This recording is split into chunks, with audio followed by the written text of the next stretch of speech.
देखिए, जो एक परसों थोड़ा सा मार्केटिंग अजम्पशन ले ली थी ना कि बस हो ही गई डील, वो थोड़ा सा फिर नेगेटिव पड़ा, क्योंकि जब तक ना हो जाए तब तक नहीं मान सकते। सस्पेंस है अभी तक, और अभी तक कोई ठोस अपडेट नहीं है।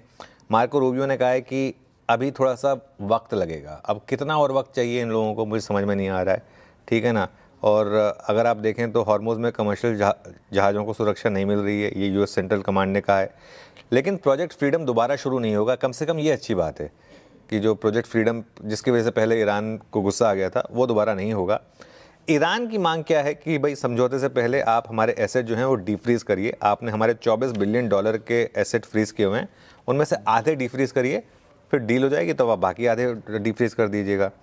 और एक F-35 जो उनका विमान है, उस पर IRGC का दावा है कि उन्होंने हमला किया और अमेरिकी ड्रोन पर भी हमला किया। एक ट्रंप के आज वॉर कैबिनेट की बैठक है, जो मुस्तफा खेमेनाई है ना, वो उन्होंने ये कहा है कि जो यूरेनियम की डिमांड है यूएस की, वो हम नहीं मान सकते, कुछ भी हो जाए चाहे। और वेस्ट एशिया अब यूएस के लिए एक कवच नहीं रहेगा, तो ये काफ़ी बड़ी बात बोली है उन्होंने, तो ये वहाँ पर निकल कर आई। एनरिच यूरेनियम को लेकर उन्होंने कहा है कि या तो हम रशिया को देंगे या चाइना को देंगे, आपको नहीं देंगे। आपको क्यों दें हम, अमेरिका को क्यों दें। और ये बेसिकली मोर और लेस अपडेट्स हैं। इसके अलावा बाकी अपडेट्स को छोड़ देते हैं हम। मैं एक और इम्पॉर्टेंट चीज़ पर आता हूँ।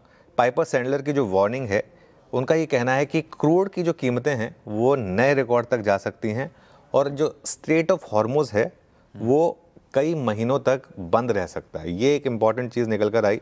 और अगर कई महीने तक स्ट्रेट ऑफ हॉर्मुज़ बंद रहा तो क्रूड अब जो 99 पर आ गया था, 115 का हमारा रिसेंट हाई था, वो एक आपके लिए बड़ा फैक्टर हो सकता है। उनका ये मानना है कि 50% स्टेट ऑफ हॉर्मुज़ से जो टैरिफ है, जो ट्रैफिक है, उसकी जो आवाजाही है वो काफ़ी कम है।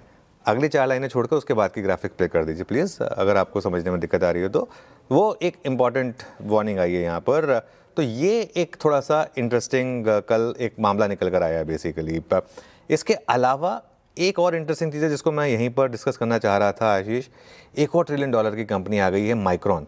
माइक्रॉन का मार्केट कैप $1 ट्रिलियन के ऊपर पहुंचा है 19% की बढ़त के बाद। मतलब कितनी अमेजिंग मार्केट है यूएस की। बाकी के संकेत क्या हैं? ब्रेंट क्रूड $99 के करीब है, डॉलर इंडेक्स 99 के करीब है, और एल्यूमिनियम की जो प्राइसेस हैं वो करीब करीब 4 साल की ऊंचाई पर हैं, और जो यूएस बॉन्ड यील्ड है वो करीब करीब 4.5% के करीब है। इस डॉलर इंडेक्स में से डॉलर हटा दीजिएगा, सिर्फ वो इंडेक्स है, 99 है वो, उसमें यूनिट नहीं होती है। तो 99.11 पर डॉलर इंडेक्स है और 10 ईयर बॉन्ड यील्ड। तो हम ना एक एज पर हैं। अब देखते हैं एज पे से धक्का लगेगा या कोई पीछे खींच लेगा।